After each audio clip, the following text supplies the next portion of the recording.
for everybody that's watching, I just wanted to kind of set the scene to the idea that we had for the IT Directors Forum today as part of the Leeds Digital Festival was really just because I know that the pandemic has obviously had massive impacts on everybody around the globe, but I think from an IT director's perspective, from a work perspective, it has thrown a number of challenges at us with everybody working from home and being that bit more remote. So I wanted to have a conversation with some of NGC's customers and just thought it might be interesting to other businesses out there to find out really how the IT leaders in the region have dealt with the challenges that have been thrown at them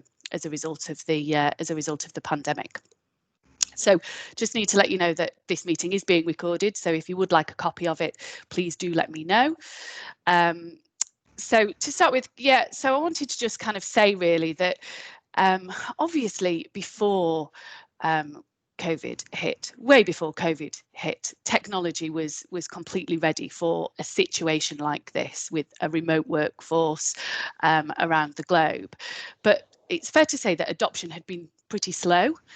And I think this situation has allowed quite a lot of the IT directors and heads of IT out there to really kind of put their IT strategies on the map, as it were, within their businesses and accelerate their own agendas with regard to digital transformation. So I am joined today by my panel. Andrew, can I have the next slide, please? Sorry, I have completely left control to my colleague over there, so I'm hoping that he's with us. There we go. It's fair to say, oh no, Will does actually look like his photograph now that he's had his haircut. He had lockdown hair when I spoke to him the other day, so it was very different to his photograph. So I've got with me Dave Butler, who is the head of IT for Puma UK. James Lupton, sorry, James, I'm looking at your photo and saying it all the wrong way around. I've got James Hood from Lupton Fawcett Solicitors, who are based in Leeds, and I've got Will Pashley from Liberty Steel, who are kind of the saviour, as it were, of Tata Steel in this area. So.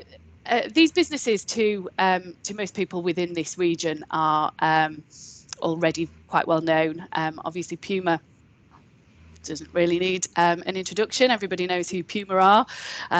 They partner with retailers in the UK, and they've got some direct to consumer sales.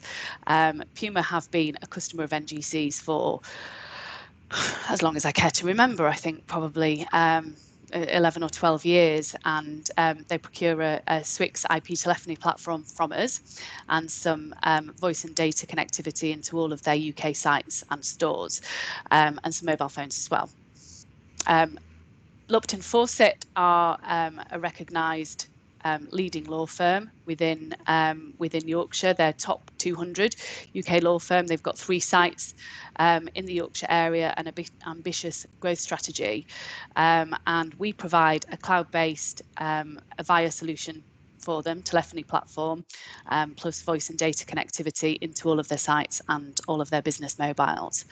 Liberty Steel have been a customer of NGC's for approximately 18 months now. They're a global steel manufacturer, and like I said, they acquired some of the Tata Steel sites, particularly in the Yorkshire and North East. Now, the interesting thing with Liberty is that they actually took a trial from NGC June last year of a cloud-based session border controller and SIP channels to use with Microsoft Teams, because that was their group directive to use Teams as a collaboration tool, driven by Australia, I believe, Will. And they had a handful of users on the trial with us from June last year, and they were still trialing that service when we went into lockdown. And so it's fair to say that we accelerated that trial somewhat, and moved from a handful of users to 500 pretty quickly after the 24th of March. So we're going to hear more of that from all of these businesses now, and I think it's just fair to say that from a digital strategy perspective, they already had agendas. These guys knew where they were going and knew where they wanted to go. Like I say, I think the pandemic has probably just accelerated some of their wants and desires, I guess, within their own businesses. So I'm really looking forward to hearing what they've got to say about all of that. So the first question, if we could just move to the next slide, please, Andrew. The first question that we've got is, how has the pandemic affected your business, and how has it driven change? So that really is kind of just a generic question about your businesses. How have your businesses been impacted by COVID-19? I'm going to start with Dave, please, if that's okay. Okay. Good morning, all. So Puma, obviously, we sell sports gear basically. Our sort of main customer base is probably JD Sports, ASOS, Sports Direct, customers similar to that. Obviously, when COVID hit, the high street, the footfall fell to zero. Those our customers weren't selling our products, which then obviously impacted our business as such. But on the plus side, the non-bricks and mortar customers like ASOS and Zalando and things like that, they continued to operate and their numbers increased. So despite the fact we're still down, obviously, there were winners and losers from our point of view in our customer market. Some who adapted quickly to the new online world, or not new, obviously some who haven't quite got there yet, and others who were there already and were just pushing on. And that was probably the biggest thing we saw initially. In terms of our people, obviously Puma, we have these priorities within our business, and our people come first. We used the furlough scheme. We're based across 3 different sites in the UK, so London, Manchester and Castleford. Obviously what applies to the north doesn't always apply to the south, so London was almost unique because obviously the way they travel into the office makes it far more difficult for them to be safe. So furlough and working from home was a big thing for them straight away. In the north, where we've got our physical entities such as our warehouses, that was less so. The furlough didn't kick in a little bit later down the line. So in terms of business, that's where we were. We were already on our way in terms of digital transformation, so that was kind of already on the roadmap for us. That's good. Thanks, Dave. I'm going to move to James now from Lupton Fawcett. Hi, James. Hi, good morning, all. So yeah, the challenge for us really, or rather how it's affected the business, certainly from the corporate and commercial side of things, we have lots of clients, lots of recurring work coming from our corporate clients that who were all putting projects on hold and everything. So that's it effectively meant quite a significant downturn in work. But work that was always going to pick back up again. So that work's still there to do. So whereas inversely, our private client side of things, in quite what's the word? Unsurprisingly, wills and probate actually shot up during the pandemic. Whereas our corporate side of things suffered a little bit. But the thing is now that work is all still there to do, and now we're over the hill with this, and the whole world is getting used to working remotely. That work is all starting to come back in now. But for the real challenge for us being a law firm, it's traditionally our customer base are all it's a face-to-face business, so the the need to find a solution to do that face-to-face work at arm's length. That was maybe one of our biggest challenges, and one of our biggest culture changes, really, because we have quite a lot of seasoned professionals who have been in the business 40+ years, who are used to that tactile face-to-face way of doing business, that are now having to adapt to doing that at arm's length via video calls and Teams and Zoom and everything else in between. So I think from a change perspective, it's more of a cultural change for us. Yeah, I would agree. I think that that cultural effect on every human being really has been quite significant, hasn't it? The amount that of change that we've had to deal with in such a short space of time has been quite surreal. Yeah, I mean, fortunately, from a technology perspective, we were prepared for this. We had the right people, the right key vendors such as NGC on hand to assist us with this. So I'm happy to say that I think we've managed this quite well. That's good. That's great to hear. That's great to hear. And what's been the impact to Liberty Steel, Will? Yeah, demand in the steel markets dropped quite a bit as a result of COVID. There's only a few businesses where it's not really had an impact on them just because of the markets they serve. And because of the drop in demand, we've taken advantage of the furlough situation. So a lot of operational staff have been furloughed and we've not been producing because of the drop in demand. Office-based staff, most have been working from home and continue to do so. I think probably 3 weeks ago we were encouraged to start to go back into work, and also that's now changed again to moving to everyone go back home to work. So a bit of a changing situation, but I guess that's I think my feeling is that it's probably going to stick now, working from home.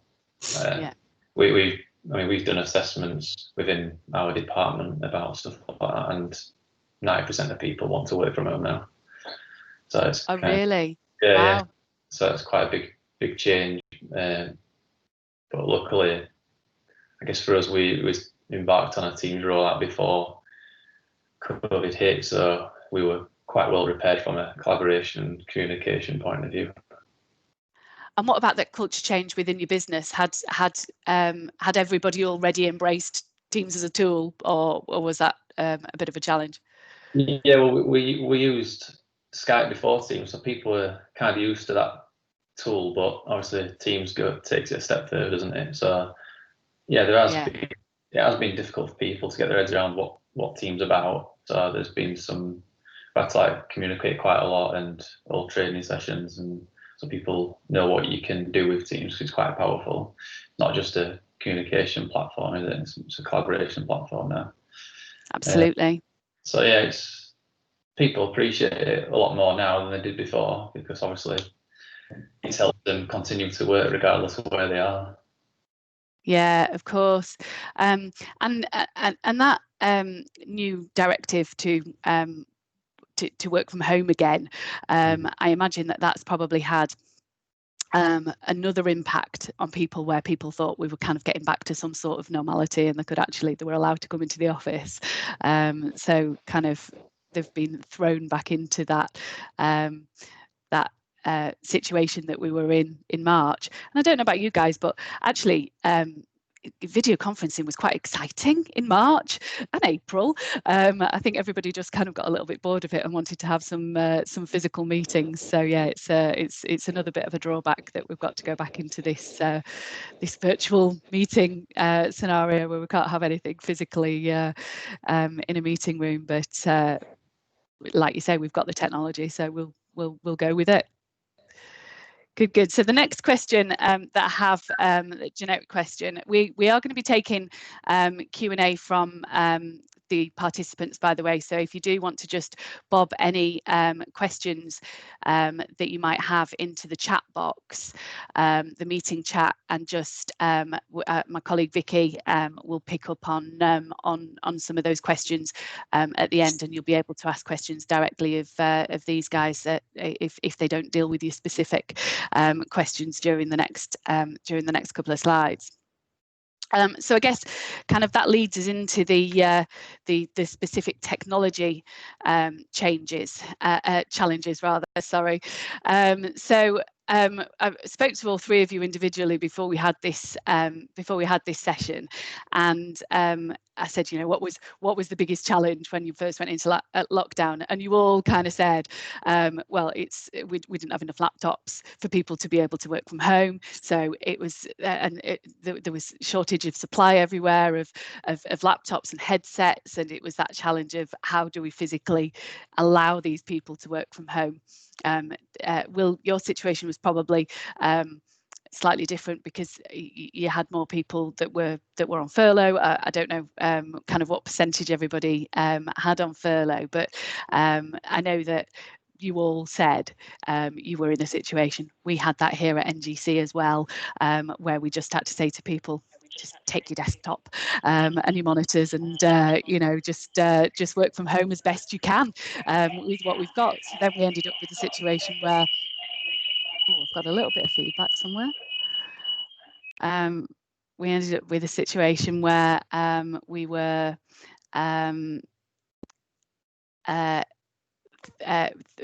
just kind of then when people are coming back into the office, they don't have a laptop, or they don't have their desktop in the office, and they want to do some working from home and working from the office. So that throws up new challenges as well. But so I'm really looking for what else were the challenges? What other challenges did you have? Were there pinch points on your bandwidth? Did you have enough VPN licenses? Was there more demand for technology or less because people were furloughed? Excuse me. Did you have security concerns? You know, did your home users struggle with their home broadband? So I'm just going to kind of throw that generic question out there to James to start with this time, please. Oh, right, okay. So yeah, I mean, technology wise, obviously, like you said, it was the scramble for laptops. I mean, fortunately, I had some in stock, so that was I just get kit out there. Wasn't too much of a thing. But it was essentially what we had to do was scale out what we already had. So our remote access solution. I mean, fortunately, we're not too concerned about security because we run everything inside a virtual desktop. So that inherently is secure in terms of ring fencing our data and our applications, so we're not dragging things out into the internet too much. But one of the challenges was certainly getting those remote access token licenses increased. We had a couple of users, well, 3 to be exact, that had either a terrible or a non-existent broadband connection at home. And these were quite key individuals within the business as well, from a legal assistance support perspective. So what we actually did, I spoke to you guys at NGC. You managed to very quickly roll out 3 mobile broadband lines for us that solved the problem. And I think the acid test for me is if we can get Doris, not a real name, but secretary in our Sheffield office, who's worked for the firm nearly 40 years now, never worked a day away from the office, and has always lived in a filing cabinet, doesn't have a broadband connection at home, nor does she have a smartphone to install a remote access token onto. If we can get her working from home, which we did effectively within 24 hours, then for me, that's the success criteria. So yeah, like I say, security concerns, not really. We scaled out what we already had in terms of a remote access solution, and people just got on with it. And I think that the fact that we operate the way that we do from a technology perspective, in that we use a virtual desktop, meant that for those that we couldn't immediately get a laptop to, for those that had any internet connected device within reason at home, we could quite easily get them on and get them working and get them being productive, which ultimately is what we needed to keep our heads above the water during the pandemic. Absolutely. And just looking at the situation with Doris in Sheffield, the receptionist, was she able to? Obviously, you all had soft phones and the Avaya app from a telephony perspective. So was she able to handle your phone calls and route them? internally? Sorry, just to clarify, we don't use a soft phone. We immediately just put some diverts on, and I'll probably come to that on your next slide, to be honest. Okay, cool. Yeah, but we're putting diverts on. She's working perfectly fine doing that. Perfect, great stuff. Will, I'll come to you next, if that's all right, please. Yeah, so I guess the easy one is the obviously VPN and license implications, because we didn't account for so many people working from home at a single point in time, so our license requirement went up tenfold. And even then, when we did get licenses, because everyone's doing the same thing, then the service was disrupted for a few days, because the amount of traffic going through that service. There's other things like, I guess, printing at home, and Teams again was a thing that we'd rolled out before, but it put more importance on Teams. So from like different sites, we had receptionists working from home, so people were still calling the same number, but they were actually getting a person sat in their home effectively being a receptionist for that site. But so it was good that we obviously rolled Teams out beforehand in certain sites to be able to allow that. And before, that would have never been really accepted as a thing to do, but now it's kind of the normal.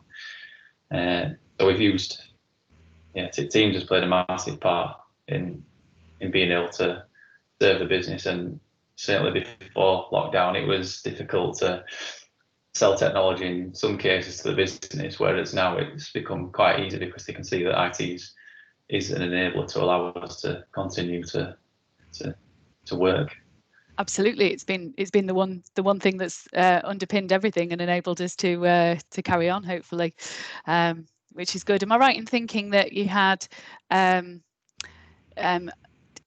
sites in the UK and 5 of them already had a hosted telephony platform? So the half of those UK sites were the ones that you initially had to worry about and had to roll out the Teams solution to from a telephony perspective, and that's where your 500 users came from. Is that right?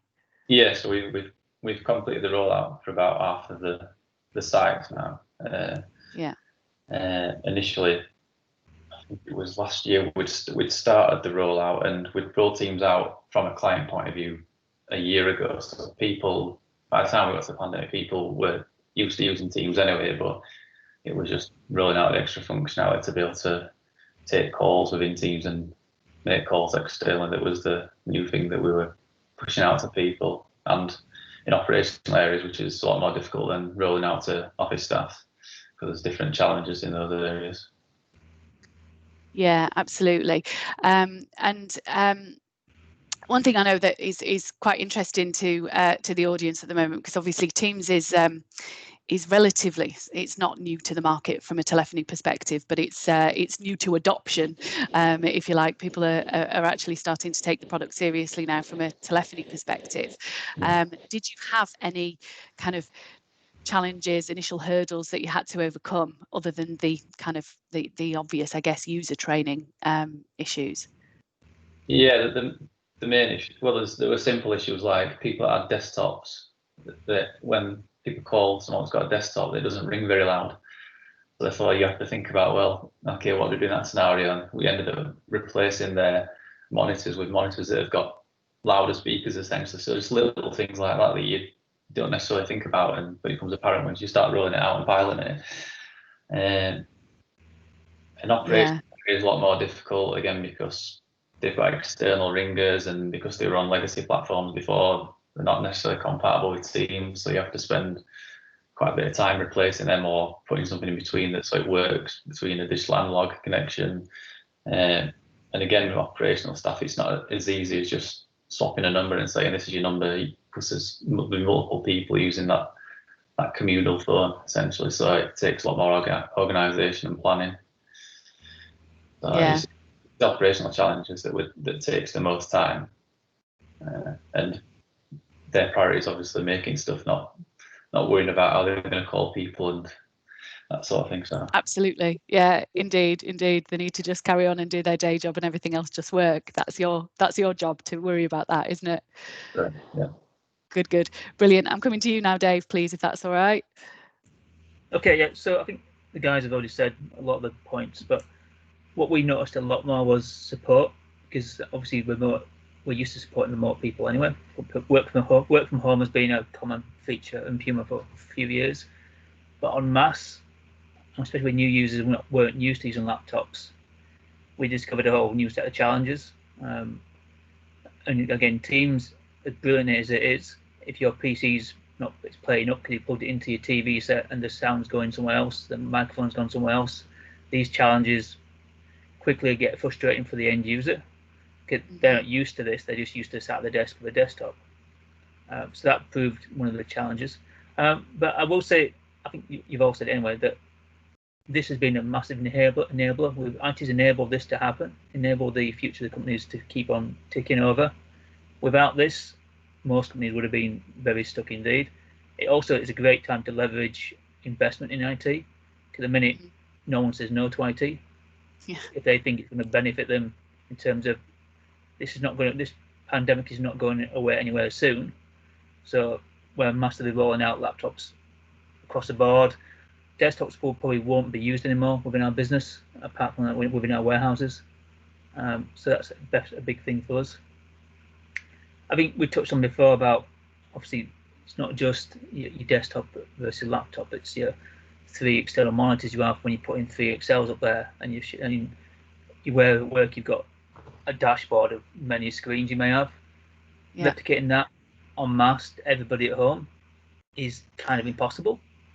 But very expensive. We do get a few demands for that. And again, yeah, the printing bit, we've seen our printing reduced drastically because obviously they couldn't print because they couldn't receive it. So that's a good thing for us. We've been pushing towards a paperless, like since 1970 odd, when paperless environments were so-called coming. It may actually now be on its way.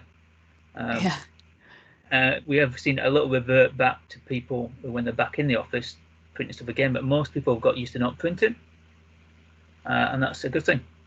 Absolutely, yeah, that's a cost saving right there anyway.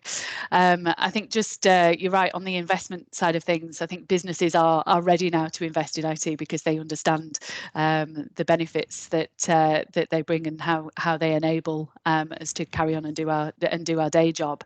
I know we've got some SMEs in the meeting, and this probably doesn't apply to you guys on the panel, but there is significant funding available from the government for digital improvement, particularly within the Yorkshire area. So if you are an SME and you'd like some help with funding, then please get in touch with us. We can put you in the right.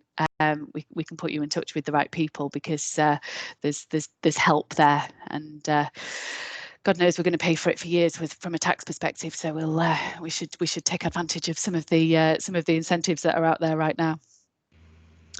That's brilliant answers. Thank you, guys. Okay, moving on to the next slide. We've just kind of touched on a number of hints as to what your plans are for the future, but kind of looking to the future really, and this new situation that we're in, where some people are working from home because they can.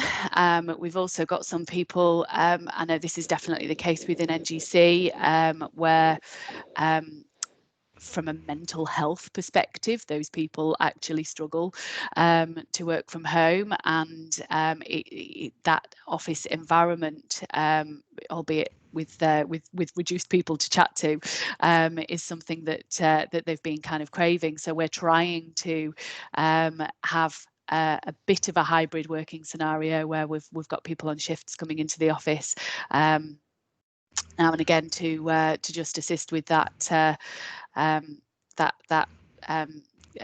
co-working scenario, if you like, particularly where people live alone in flats and things. It's not been particularly nice environment for them, having to be stuck with four walls. So we're trying to accommodate different hybrid strategies for those people. So I'm going to come to you first, Will, and ask you what Liberty's plans are for this hybrid working and into the future.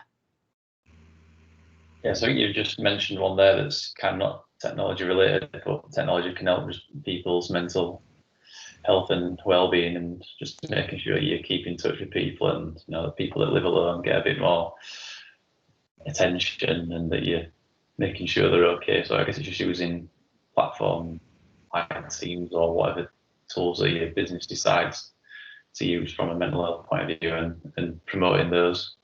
That's become quite a big focus for the group now, and because obviously COVID's increased probably likelihood that people might struggle more, and people need to be aware of it and know how to deal with it remotely as well, because it's quite difficult dealing with it when you see people face to face, and it's probably more difficult seeing the signs remotely anyway.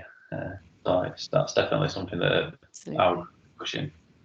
And we've had a cloud first strategy for quite a while now, but like we said, that's become more important, and services like I think we mentioned printing, where you want to be able to provide that service to people at home now, which before probably wasn't really something that we even ponder, and where possible, move away from printing totally.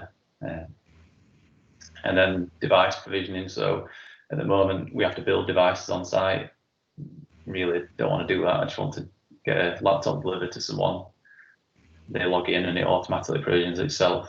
So just trying to improve like certain areas where in the past we know there's a cloud solution, but there's not been a big driver. But I think now that there is, because of the amount of people that are working from home that don't necessarily need to be connected to the corporate network either.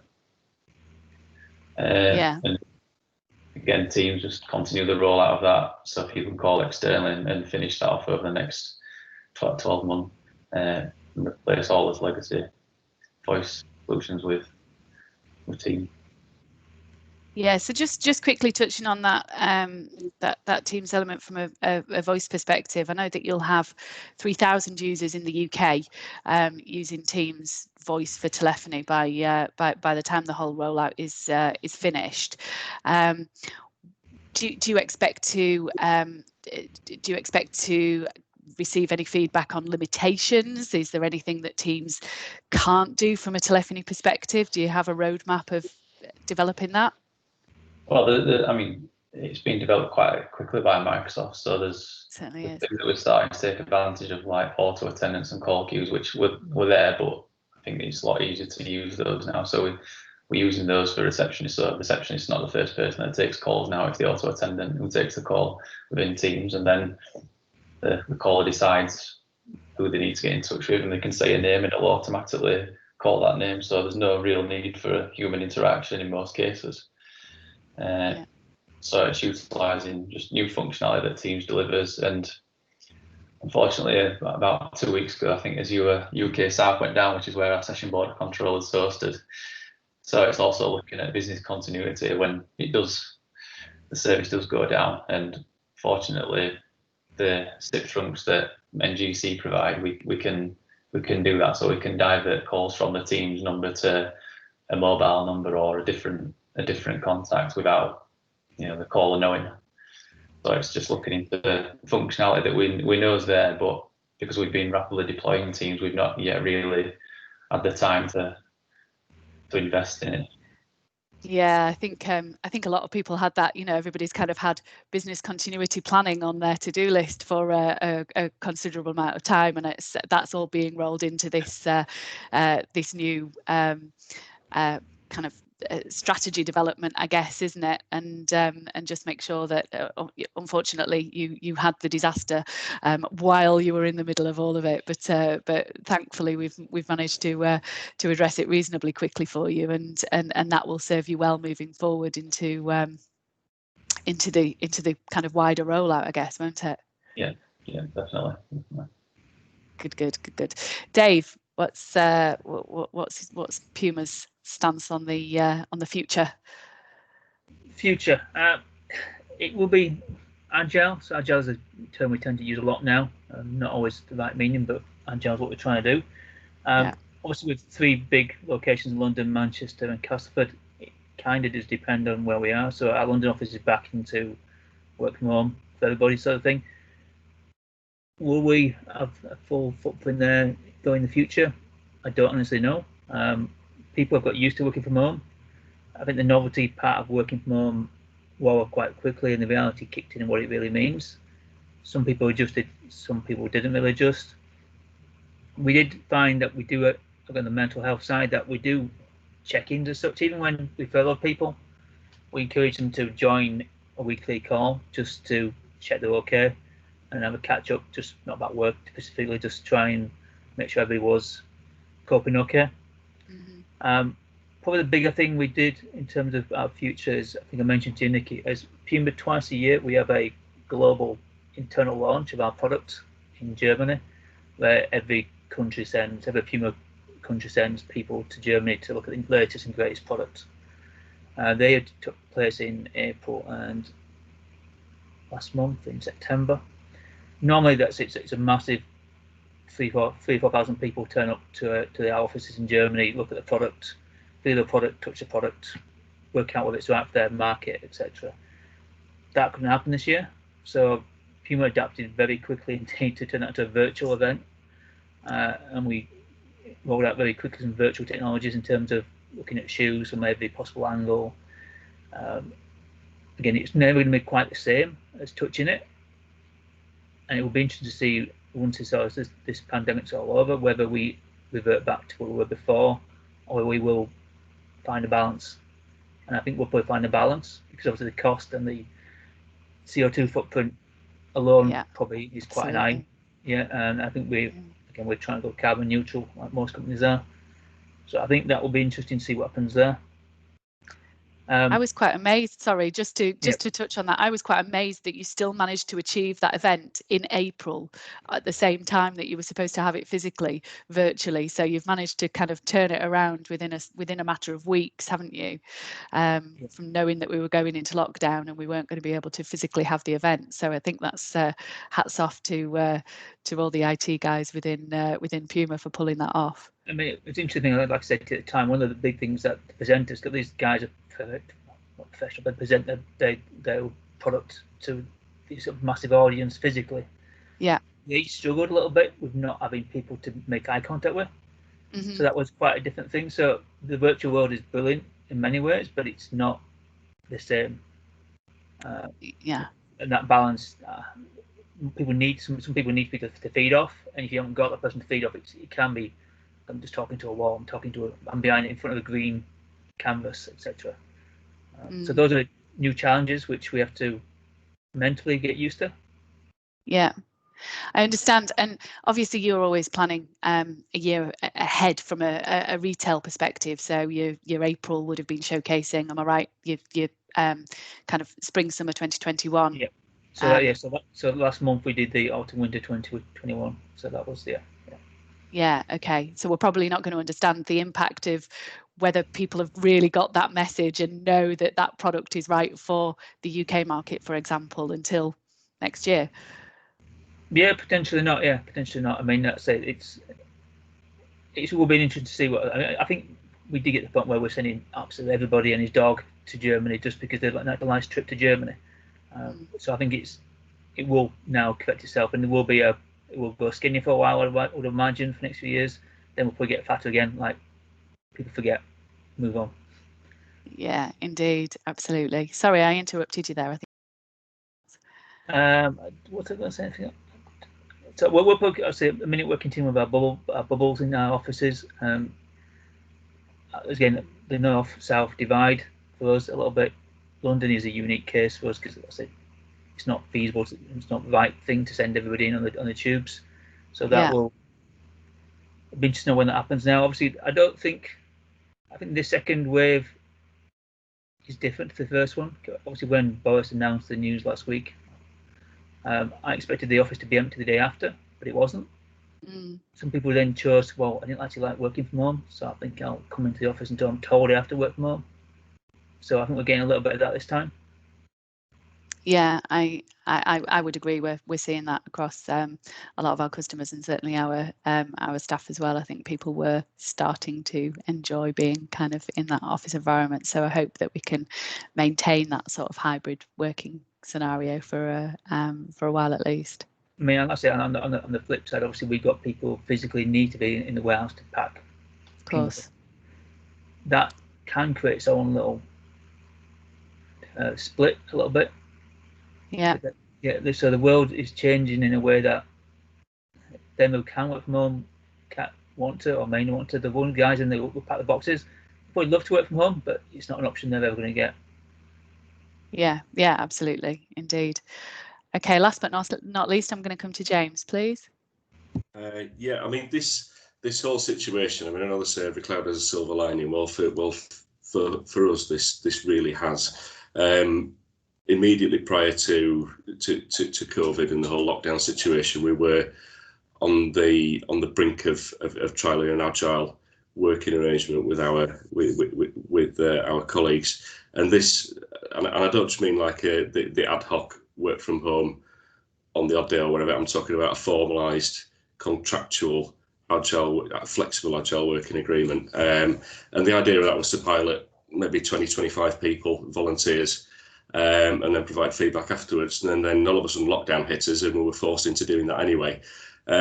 So we actually used it as an opportunity for a firm-wide pilot. We asked for the feedback and we've now got north of 75% of our people all wanting some kind of flexible home working arrangement, which for us works great. And some of the names on the list are quite surprising because, as I've said, we've got some quite seasoned professionals within our firm, to put it politely.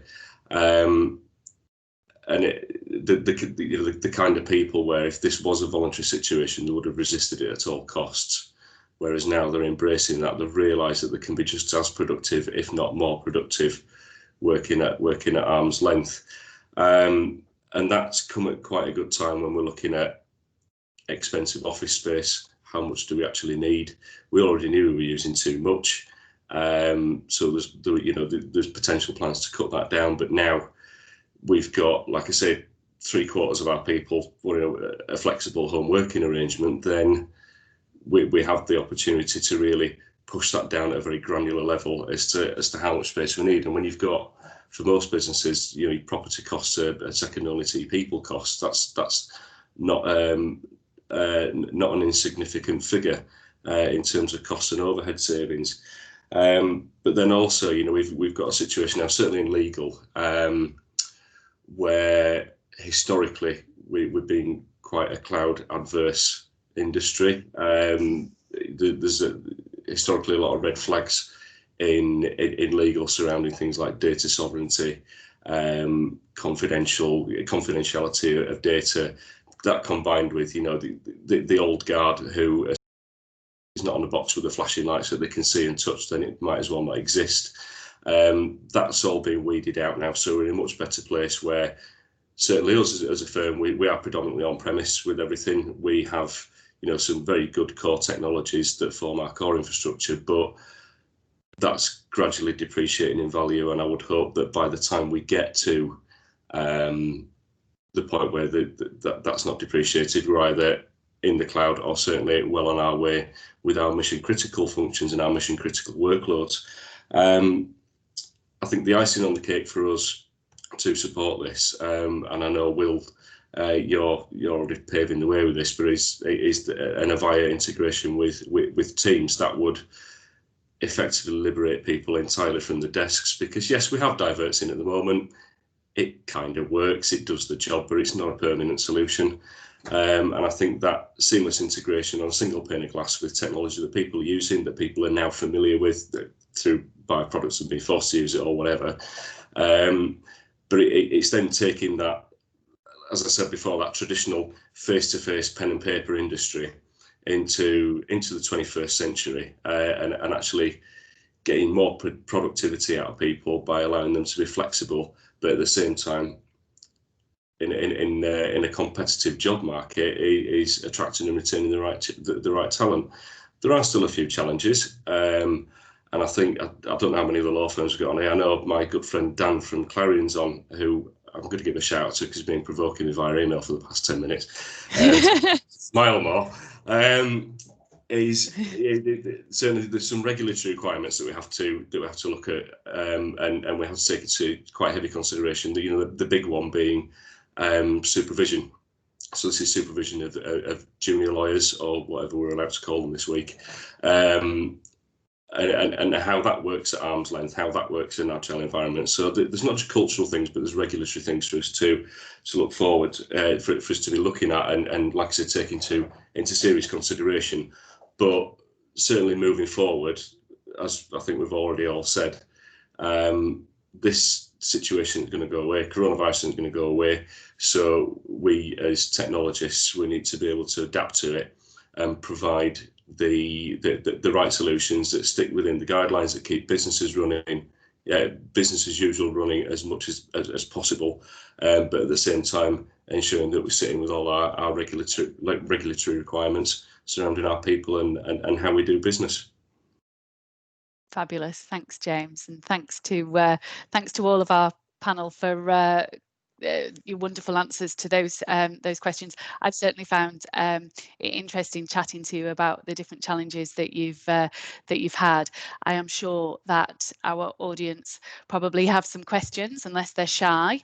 I don't think I've seen anything in the chat boxes yet, so I'm just going to put it out there and ask if there are more questions. Vicky, do you have it? Oh, we have one here from Emma Kirby. I'm just going to read it straight off. You've all talked about Teams as a key tool. I wonder whether you also use SharePoint for file storage, and if so, whether you rolled it out before Teams, after Teams, or alongside. We're currently doing a migration from network drives to SharePoint, having rolled out Teams pre-COVID, and we're faced with making a decision about whether to use the existing SharePoint sites generated when each team was created in Teams, or whether to create a separate SharePoint communications site with a load of document libraries, keeping the Teams SharePoint sites totally separate. Any advice? That is a great question. I am going to go to Dave, just because he's the only one that's unmuted. Okay, yeah, so we went for the approach of, when we rolled out the Office 365, we started with OneDrive, first of all, and then we went to the SharePoint. Then we brought Teams in afterwards. Teams, we now moved most of our SharePoints within Teams. There is also the challenge of communicating what's OneDrive, when to use Teams and when to use SharePoint, but that's a different conversation. But yeah, we use it within Teams. So all of your teams have access their files via Teams. They don't access via SharePoint in any way.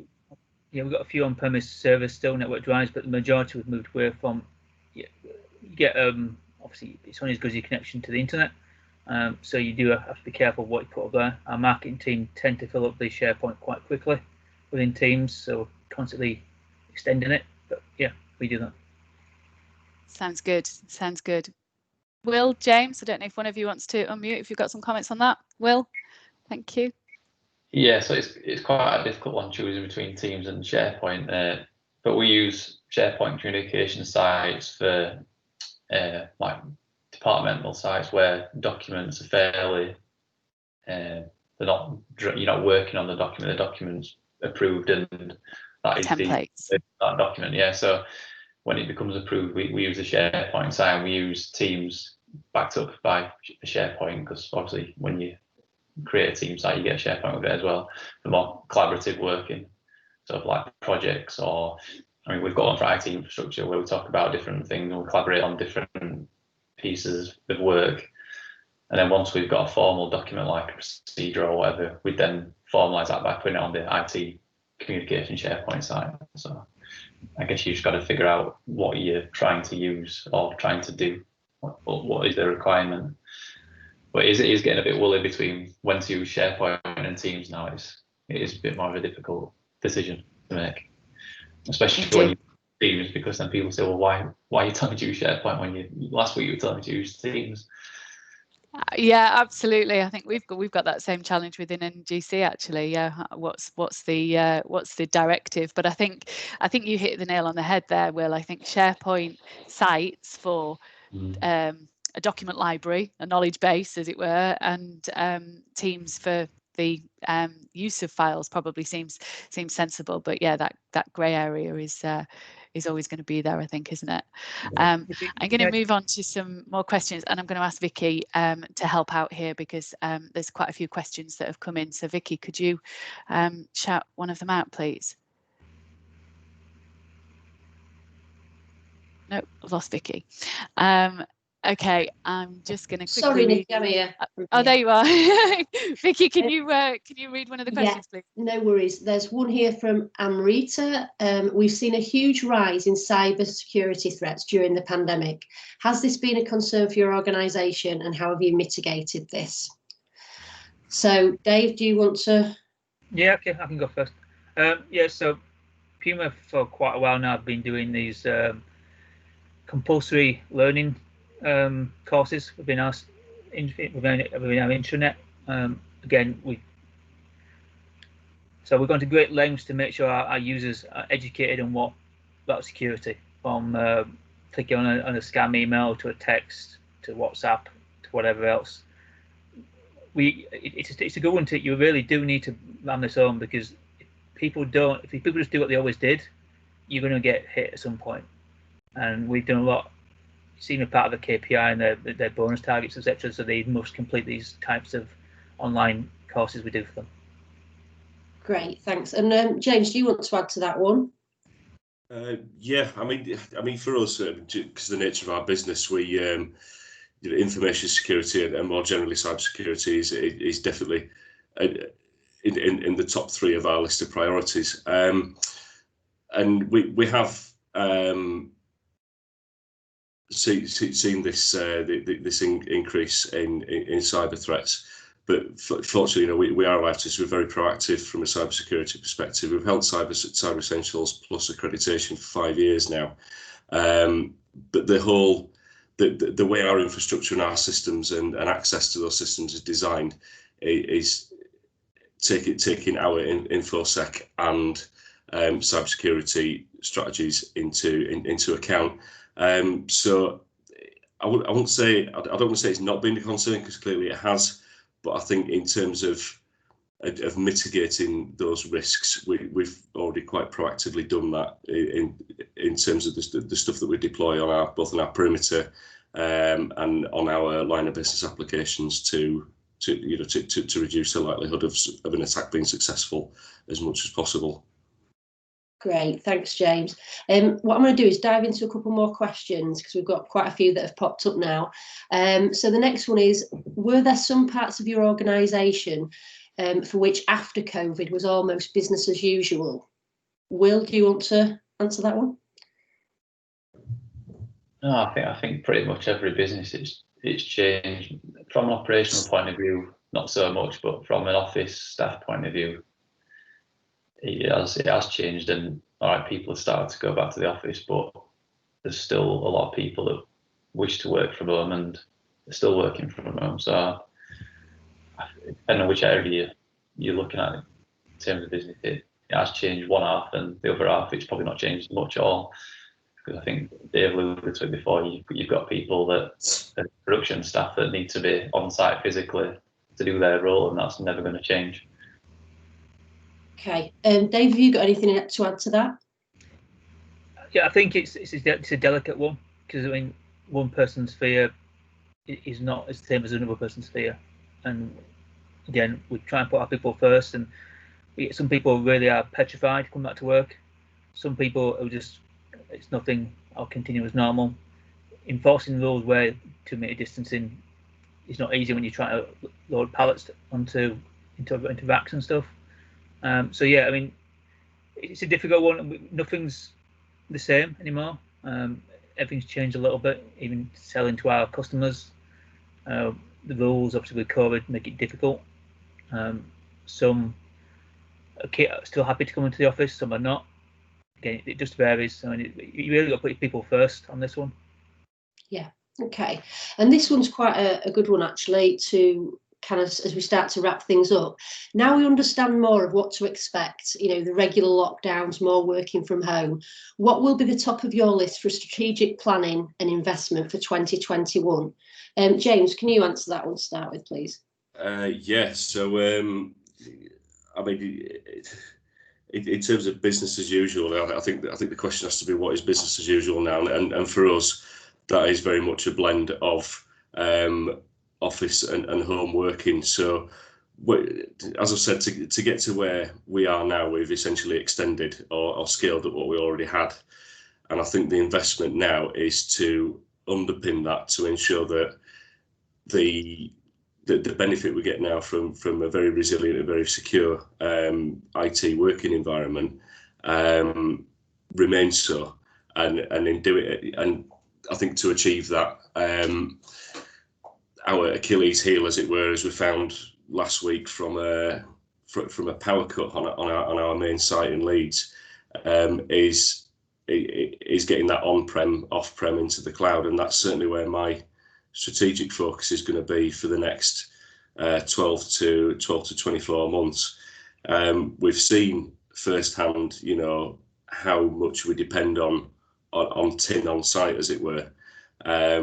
Like I said, we had a power cut last week, and I had, you know, over 160 fee earners, lawyers, sat doing nothing because of a simple power cut, which wouldn't have been a problem had we have had our data elsewhere in an environment designed specifically for it. So that's where our focus needs to be. That I think that also is adding to communication, adding to that collaboration aspect in Teams, as I've said again, with the integration of our Avaya system into Teams. So essentially, I don't want to sound without sounding too corporate, but to quote our managing partner, the IT should be like oxygen. You know it's there, but you don't necessarily have to worry about it. It should just work, and that's where we need to be. And I think to do that, like I said, our strategic focus needs to be on the cloud. Great. And Will, same question to you then, in terms of your strategic plan and investment for 2021. Yeah, I mean, it's a bit similar to James. It's just trying to make the experience for people, regardless of where they work, seamless, really, and they don't notice any difference whether they're working on a corporate network on site or whether they're working from home. And at the same time, making the working from home bit as secure as working on site. So it's quite a big challenge, and probably be a focus over the next year or so. Great, thanks for that, Will. And Dave? So for me, it would probably two aspects. So I mean, we use Swix heavily, and I put into review Swix soft phones versus the Teams equivalent. I mean, Swix Mini for me is better at the minute because it gives more flexibility. Longer term, we'll have to look at the Teams integration, see what that gives us and what it doesn't give us. Again, so it's all about Teams for us, because that's where we've been pushing towards anyway. And hopefully the take-up of Teams is doing better now. The reliance on our VPNs hopefully will drop off a little bit. The VPNs can be a weak link for us sometimes in terms of managing them. Yeah, that's sort of the areas for me. Brilliant. I think that leads us in. Sorry, Vicky, I've just completely cut over you because we are at 11 o'clock, but I think that leads us really well into that final question on the chat. Just generically, have you seen a good return on investment by moving to Teams, and was this a worthwhile expense, even if COVID hadn't hit? I'm going to guess by the fact that all of you have said that Teams plays a big part of your future strategy, that the answer to that is very likely to be a positive one. But I'll start with Will, if that's all right, please. Yeah, so from a cost point of view, it's certainly return on investment in some places between 6 months and 2 years, because you have to invest a bit on new handsets and stuff depending on the site. But from a from a functionality point of view and the user experience point of view, I think that's the bit that people now see and appreciate more. I think if we were to do something different to Teams, I think it would be a bit more difficult from a user point of view from our business, because it's that heavily invested in Office 365. Brilliant. And James? Yeah, I mean, I think, notwithstanding the fact that Microsoft were giving Teams out for free initially at the start of lockdown, I think if we look at this from a business continuity perspective, as I've already said, we're a law firm. We're a very client-focused, face-to-face business, and without Teams or a solution like Teams, we would have certainly struggled. So, but then if we look at Teams as a product, it's very what's the word I'm looking for? It's very user friendly. It's intuitive. That's what I was looking for. It's intuitive. Now, lawyers are not the. I'm trying to word this politely now. Lawyers are not the best IT users. So if we've got, again, I'll use Doris as an example, that can sit down, use Teams with minimal instructions at arm's length. Again, that's a win in my book. And what it's actually done is it's accelerated certainly some of the more ambitious projects that we've got in the pipeline in terms of client collaboration, in terms of our embracing the cloud, in terms of our relinquishing our hold on tin on site. So all around, yeah, it's been a lifeline for us. I think if you wanted a soundbite, Teams has been a lifeline for us as a law firm.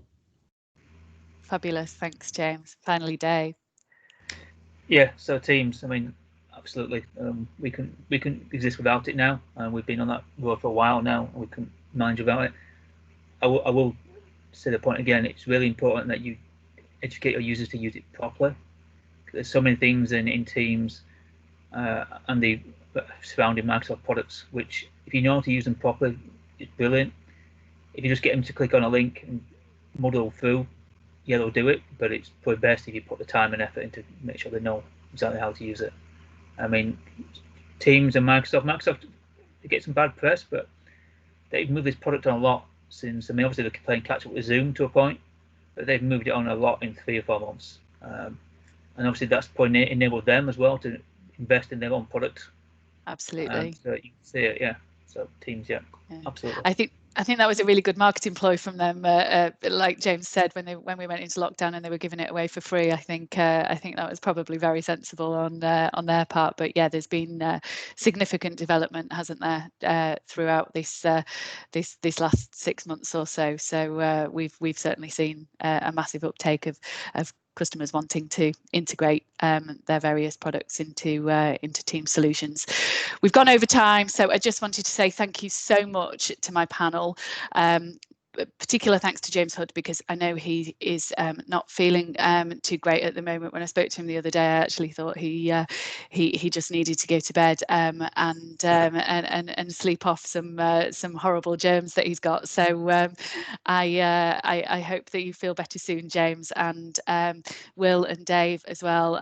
Thank you so much for being part of this panel and contributing to the really interesting conversation. To everybody else who's joined, thank you for joining. I can see some feedback coming through, and it does seem like people have got something from that talk, which was the objective. So I'm really pleased about that. Thanks everybody for your time, and take care. Thank you. Thank you. Thank you. Cheers, Will. Thanks, Nikki. Okay.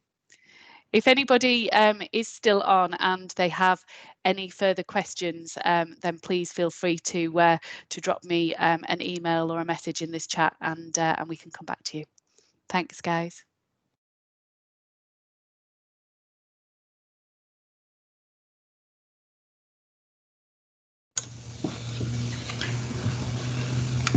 Thanks. Very well done. Thanks a lot.